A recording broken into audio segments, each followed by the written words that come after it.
이번 달에 계속해서 소명에 대해서 다루고 있습니다.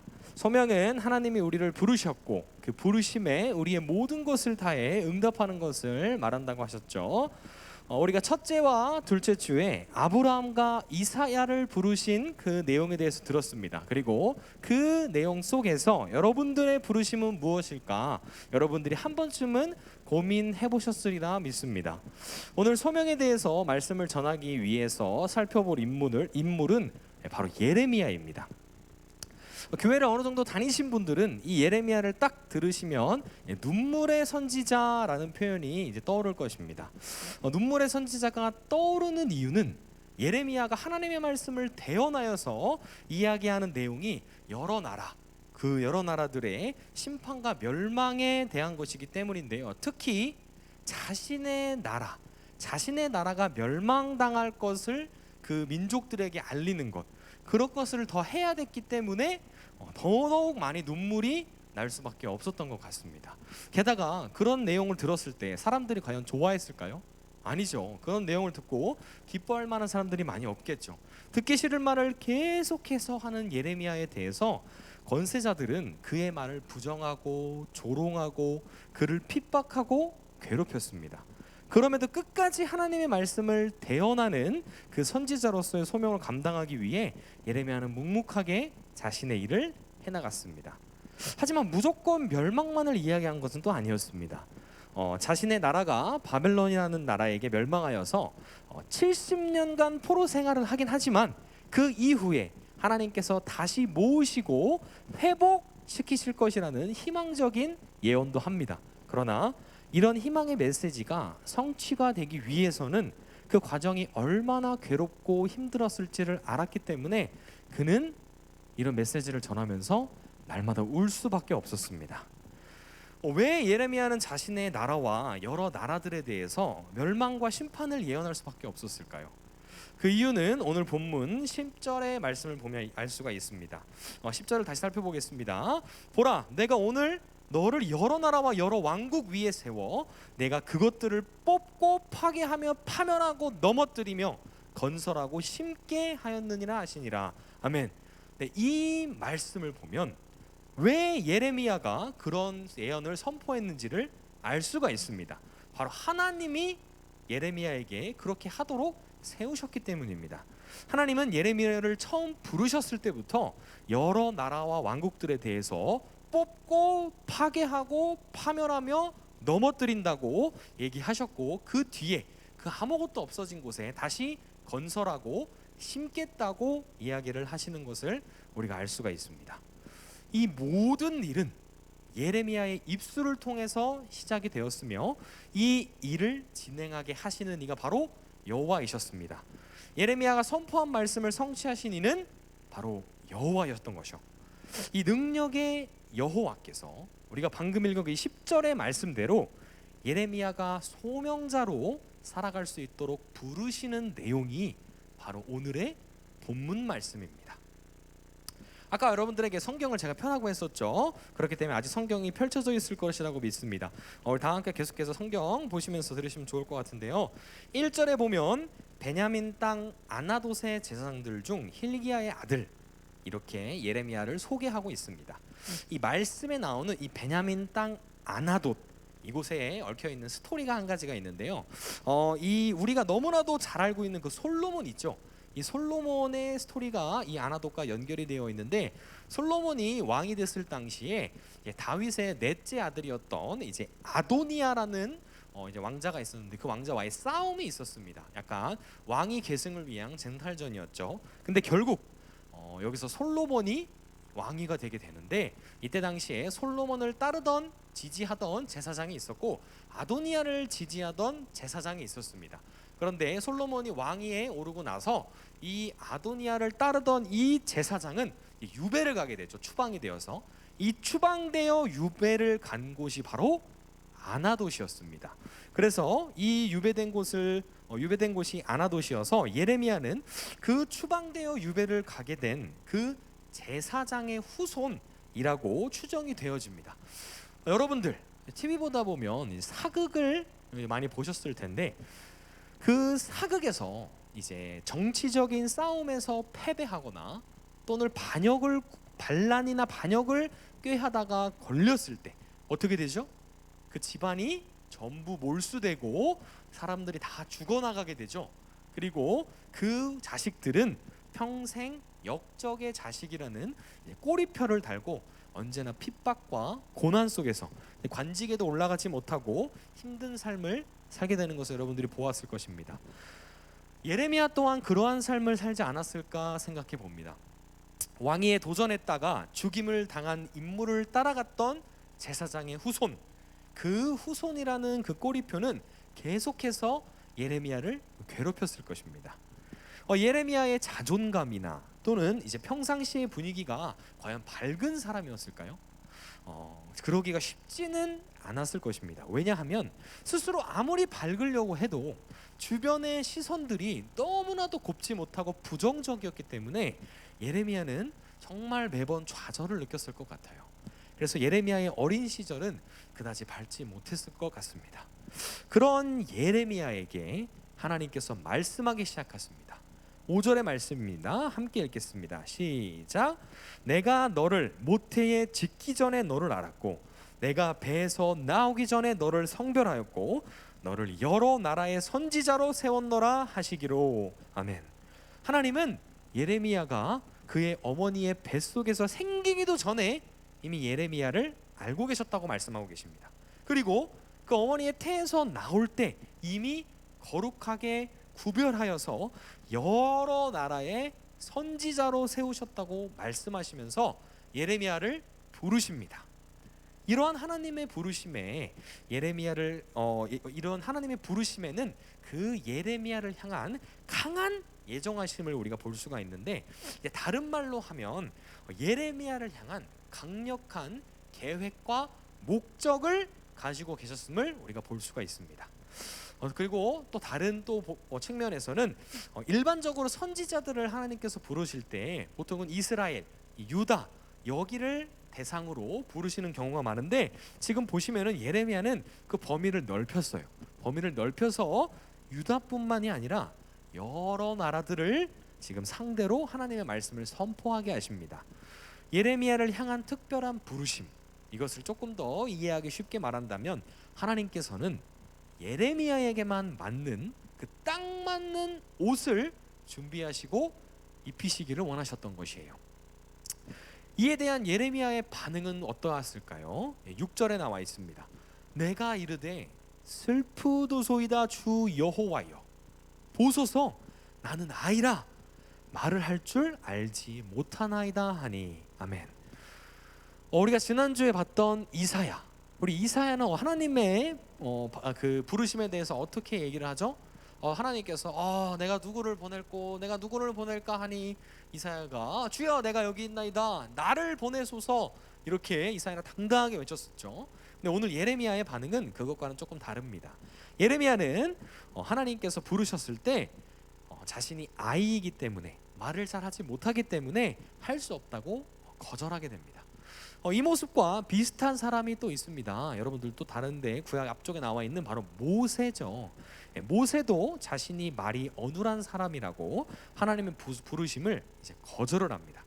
그나마 예레미야는 이제 한 번밖에 거절을 안 했는데, 모세는 하나님께 혼이 날 정도로 하나님의 그 부르심을 거절했던 사람입니다. 네, 막간을 이용한 성경 지식 대방출이었고요. 네, 좋습니다. 여러분 잠 깨라고 한 소리예요. 좋습니다. 네, 예레미야가 그 거절한 이유는 자신이 아이이기 때문에 거절을 했다고 말하는데요.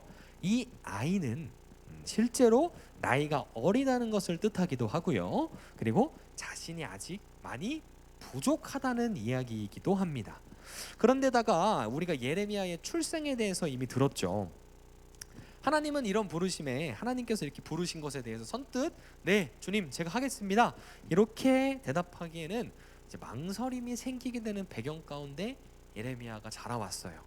아이라는 말 다음에 또한 이제 말을 잘 할 줄 모른다는 것을 보았을 때 여러 나라에 가서 하나님의 말씀을 선포하기에는 자신이 그만큼 언어구사 능력이 뛰어나지 않았음을 이야기하고 있는 것입니다. 결국에는 자신의 부족함, 자신의 부족함과 자신의 자금으로 인해 하나님의 부르심에 응할 수가 없어서 슬픔을 드러내고 있는 예레미야인 것입니다. 이런 예레미야를 향해서 하나님은 가만히 있지 않으십니다. 하나님이 이런 예레미야를 향해서 뭐라고 하고 계실까요? 뭐라고 말씀하시며 위로하고 격려하시는지 우리 7절과 8절의 내용을 보면 될 텐데요. 제가 한번 읽어보겠습니다. 여호와께서 내게 이르시되 너는 아이라 말하지 말고 내가 너를 누구에게 보내든지 너는 가며 내가 내게 무엇을 명령하든지 너는 말할지니라. 너는 그들 때문에 두려워하지 말라. 내가 너와 함께하여 너를 구원하리라. 나 여호와의 말이니라 하시고 아멘. 하나님께서는 스스로를 자책하고 비하하는 그 예레미야에게 그러지 말라고 말씀하고 계십니다. 그리고 그저 하나님께서 시키는 대로만 하라고 이야기를 하고 계세요. 또한 예레미야가 만나게 될 그 나라와 사람들을 두려워하지 말라고 하시며 언제나 예레미야와 함께 동행하겠다고 이야기를 하십니다. 뿐만 아니라 예레미야에 대한 구원까지도 선포하시는데요. 어떤 순간이 와도 하나님은 예레미야를 어려움 속에서 건져내시겠다고 약속을 해주신 겁니다. 이런 위로와 격려로 하여금 예레미야는 하나님의 말씀을 대언하는 선지자가 될 수 있도록 하나님께서 계속해서 설득하고 격려하고 계시는 거예요. 하나님에게 있어서는 예레미야의 어떠함이 중요하지 않았습니다. 예레미야의 능력이 있고 없고 그의 재력이 있고 없고 그가 출신 배경이 어떻고 저떻고 이런 것들이 중요한 게 아니었어요. 하나님에게 있어서는 그의 마음의 결단, 그것을 하나님은 원하셨던 것입니다.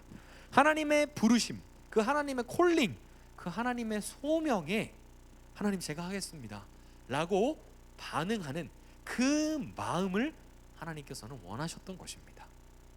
그렇다면 우리가 이런 생각을 할 수 있어요. 그 마음만으로 우리가 할 수 있을까요? 하나님, 그 예레미야가 그 마음만으로 과연 그 일을 감당할 수가 있을까요? 그런 질문이 생길 수 있어요. 그렇다면 하나님께서는 그런 아무것도 없는 그 예레미야를 부르신 다음에 어떻게 하시는지 우리 다음 구절을 또 보면 알 수가 있습니다. 9절 함께 보겠습니다.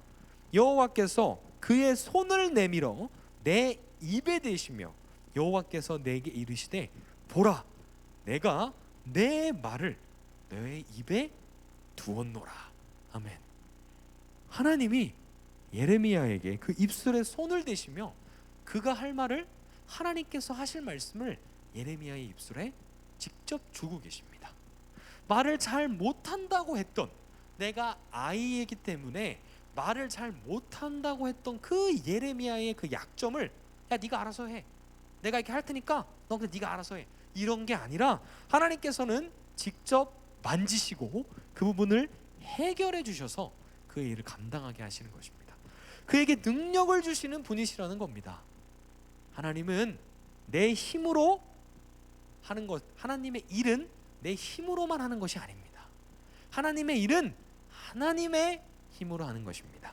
그렇기 때문에 그 일을 하는 사람의 능력이나 재력이 중요한 것이 아니라 하나님께서 부르셨을 때 그 부르심에 응하고 하고자 하는 그 마음만 있으면 하나님께서 쓰시기로 한 사람 그 어느 누구라도 그 일을 감당할 수 있게 된다는 것입니다.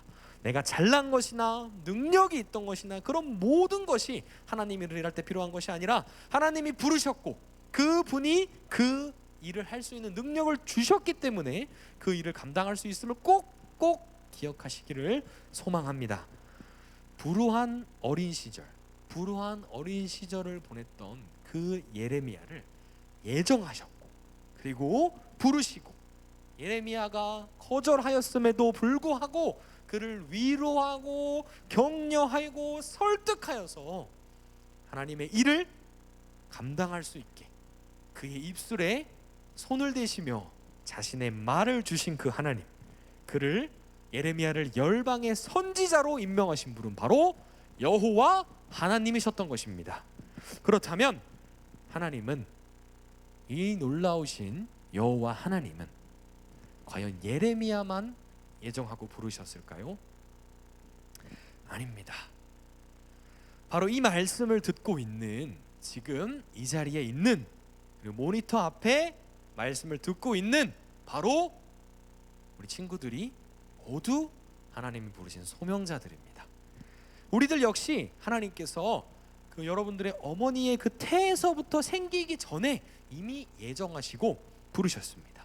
또한 우리 각 한 사람 한 사람에게도 하나님께서 목적하시고 예정하시고 계획하신 그 특별한 계획이 있다는 사실을 기억하셨으면 좋겠습니다. 우리를 이 땅에 보내시고 부르시며 우리에게 가장 알맞는 목적과 계획, 즉 우리가 딱 맞는 옷, 우리에게 바로 나에게 딱 맞는 옷을 그 준비하신 하나님께서 오늘도 여러분들이 그 하나님이 예비하신 옷을 입고 이 땅 가운데서 하나님의 영광을 위해 살기를 원하고 계신다는 거예요. 그렇다면 이제 호기심이 가득한 친구들, 우리 호기심 가득한 친구들, 이런 질문할 수 있을 것입니다. 아니, 하나님이 우리에게 자유의지를 주셨다고 하는데 왜 우리는 꼭 하나님이 원하는 대로만 살아야 되나요? 왜 꼭 그 예비하신 옷을 입으라고만 하나요? 이렇게 질문할 수 있을 겁니다, 여러분. 근데 여러분, 그 뜻대로 따르지 않아도 좋아요.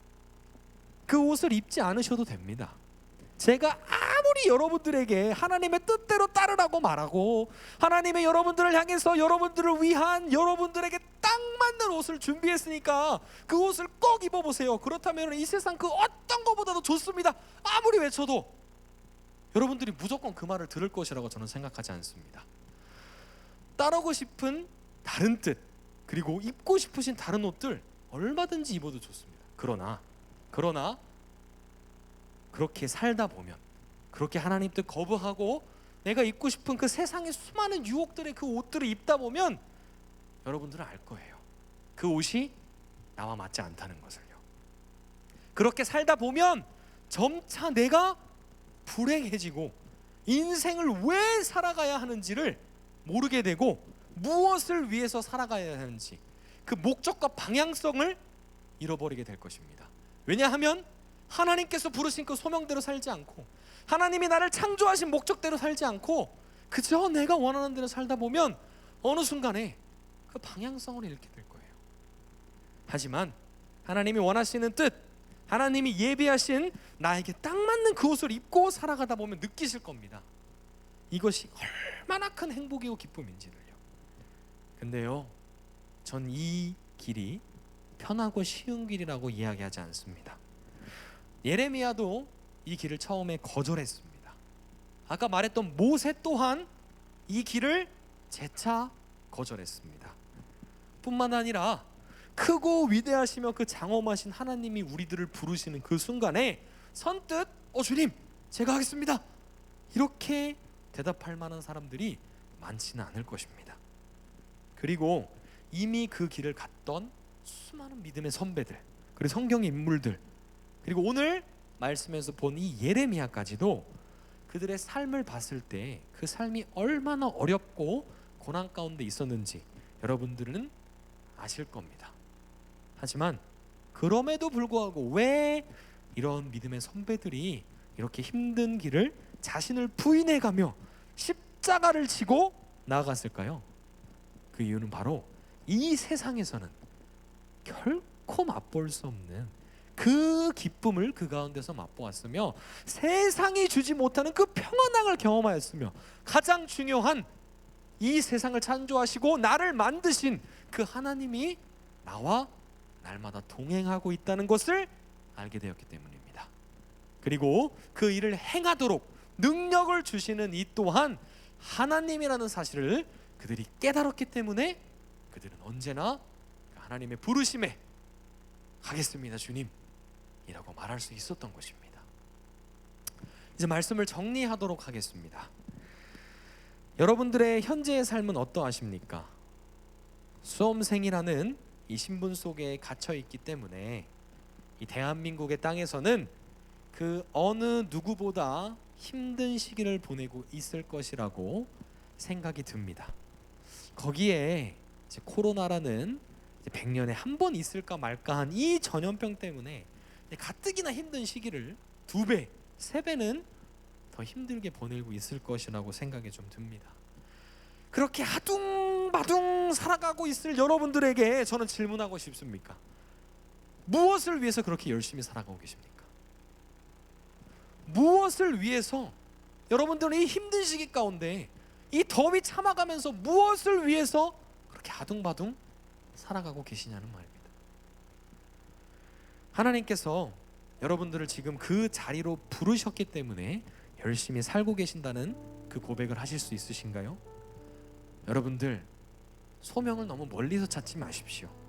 지금 여러분들이 있는 그 자리에서 여러분들에게 주어진 그 일을 하나님과 함께 해나간다면, 그리고 그러기 위해서 내가 하나님을 끊임없이 찾는다면 어느 순간에 하나님이 나를 부르신 그 진정한 소명을 찾게 될 것입니다. 소명을 주시는 주체가 하나님이시라는 걸 여러분들이 아신다면 진정한 소명을 찾기 위해서는 날마다 하나님을 만날 수밖에 없습니다. 만나러 가야 할 수밖에 없어요. 우리 친구들, 좋아하는 친구들의 만남처럼, 좋아하는 친구들, 내가 사랑하는 친구들 만나러 갈 때 얼마나 기분이 좋습니까? 하나님과 그렇게 만나셨으면 좋겠어요. 정말 내가 조잘조잘거리면서 얘기할 수 있는 그 친구를 만나러 가듯이 하나님 친밀하고 재밌는 시간 보내기 위해 만나러 가셨으면 좋겠습니다. 내가 사랑하는 사람이 있습니까? 그 사랑하는 사람 만나러 갈 때 얼마나 기분이 좋고 가슴이 설레요. 그렇게 하나님 만나러 가셨으면 좋겠어요. 하나님 내가 사랑한다고 말만 하지 마시고 진정으로 그분 만나러 갈 때 그렇게 설레이고 감동이 있었으면 좋겠습니다. 때로는 따스한 부모님의 그 품처럼 하나님께 안기셨으면 좋겠어요. 얼마든지 그 품 안에 안기셔서 우셔도 됩니다. 하나님 결코 여러분들 외면하실 분 아니십니다. 여러분들 안아주시고 위로해 주실 거예요. 그렇게 하나님과 가까워지고 그분의 마음을 알게 된다면, 여러분들은 여러분들을 부르신 소명을 알게 되실 거예요. 여러분들을 위한 그 소명을 찾아가는, 하나님과 더욱 가까워지는 자리는 지금 이 교회 안에도 수없이 많이 준비되어 있어요. 우리 당장 이번 주 수요일 날, 목요일 날 있을 그 수양회, 저 선생님 지금 티까지 입고 왔죠? 컴패션 티. 여러분들 고백하십시오. 그 수양회 자리 나와서 고백하세요.